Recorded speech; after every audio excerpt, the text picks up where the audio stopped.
Welcome back to First Take. Wemby became the first unanimous winner of Defensive Player of the Year since the award was first given out in 1982 and 1983. At 22 years old, he also became the youngest player in NBA history to win the award. Since entering the league in 2022, Wemby has led the NBA in blocks per game in each of his first 3 seasons. And so now we ask the question, we got to really dig deep here in the archives.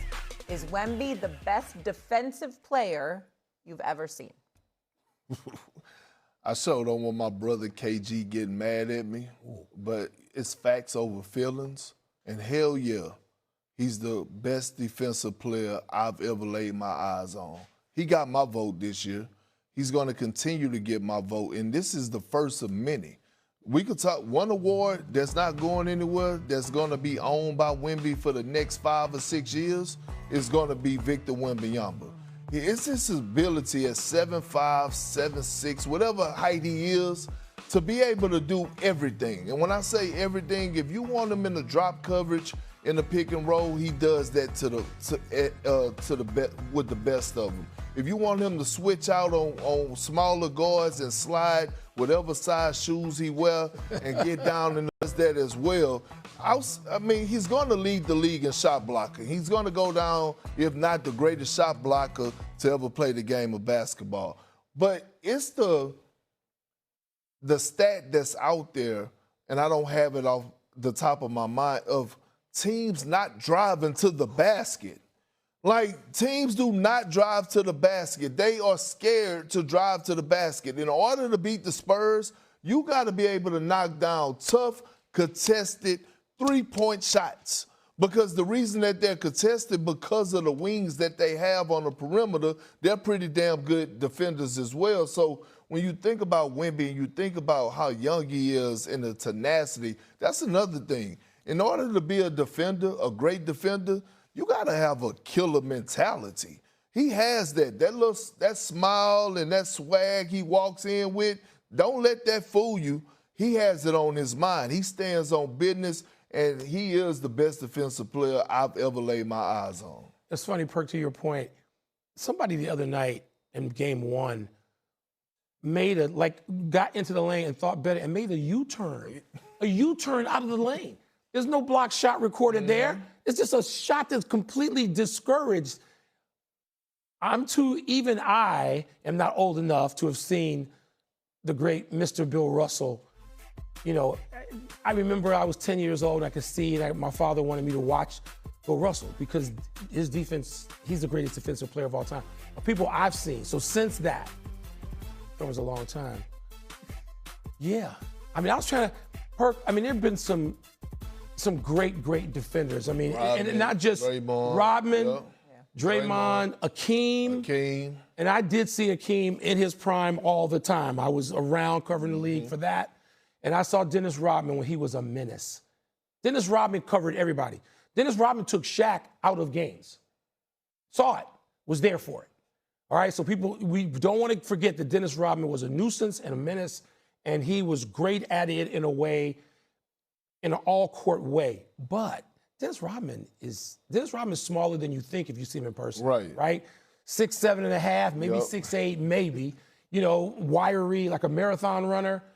Wembanyama, my God, the shots he just blocks, discourages, changes what you're doing offensively and what it is that you think you can do. He takes your confidence early in the game, and you see teams just doing things that are completely out of character. So, man, it looks like I can't imagine. I'm trying to think of who else I even want to put in that conversation. It's a real small list. It is. And before you go, it's like you think about Ben Wallace, who is, great, in my eyes, who is the greatest undrafted player to ever play the game of basketball. But we're going to look up, and if Wemby stays healthy, he's going to have 7 to 8 Defensive Player of the Year awards. 7 to 8 of them. Not 4 or 5, not 6 or 7 to 8.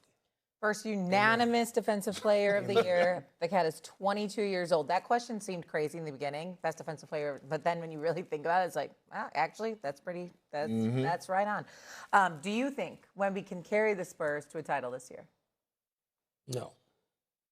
and I am captain of Team Wemby. I stop what I'm doing. I don't know that he's going to go on a list for me.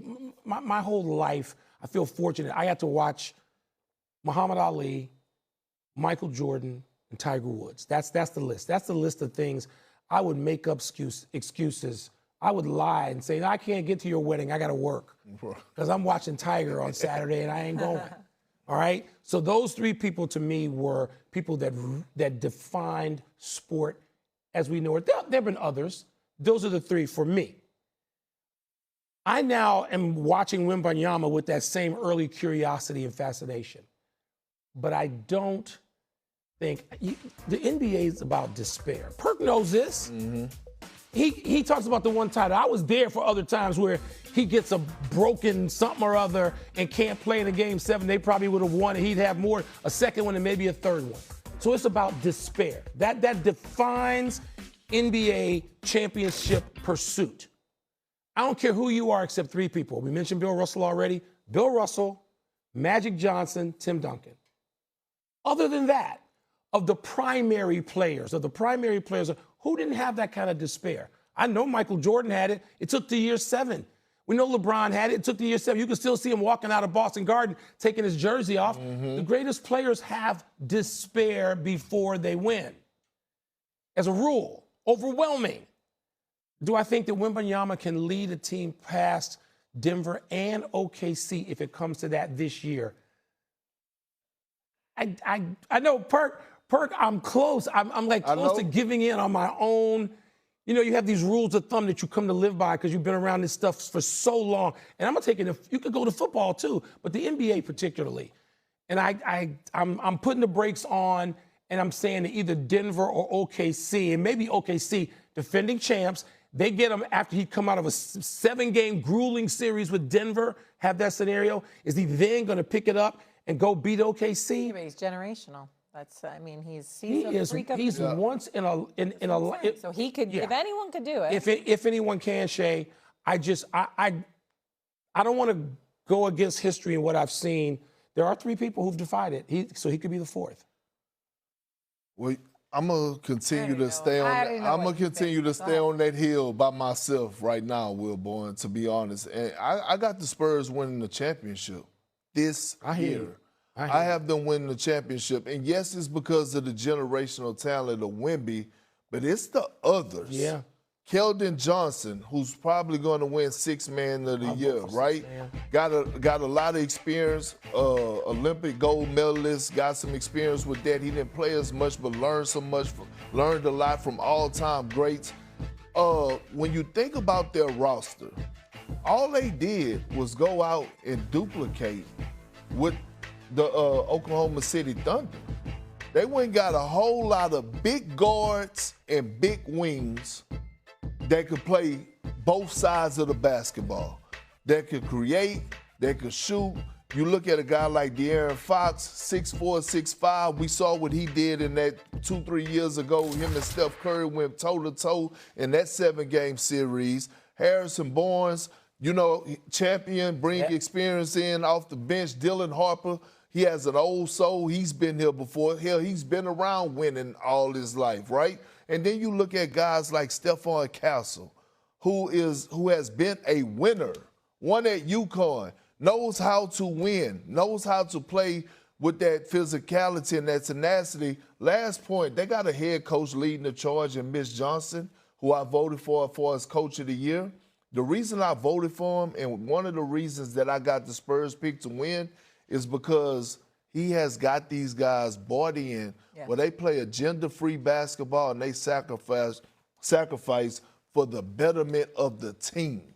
And when I saw them game 1 walk in with all their suits on that Kelly Olynyk's bought, see, people thought it was a fashion statement, but to me, that showed togetherness and that showed chemistry because everybody walked in with their suit on. See, last but not least, let me tell you something. If you know a person and you got love for a person and y'all chemistry is to the highest level off the floor, you're going to go that extra mile for that person on the floor. And that's what we see right now. They have a form. Well, I want to put a point on something with Castle. Castle, to me, and I thought this when they drafted him, Castle is the new Kawhi. And I don't mean play style. I'm talking about just, remember, Kawhi goes and he joins Tim Duncan and Manu and Tony Parker and Pop, and he's practicing in this laboratory of brilliance every day. He's got the demands put on him every day. Castle has that. Yep. This is like, it was like Kawhi and back in 2012, 13, 14, and Castle comes and he joins this outfit that has a culture. Most overused word in sports, except San Antonio actually has it. They have a culture. They know what it is they're doing. It's tried and true.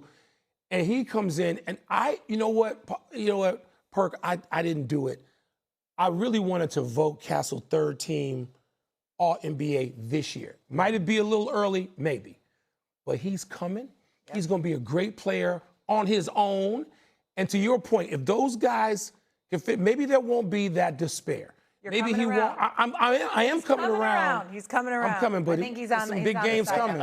Coming up here on First Take.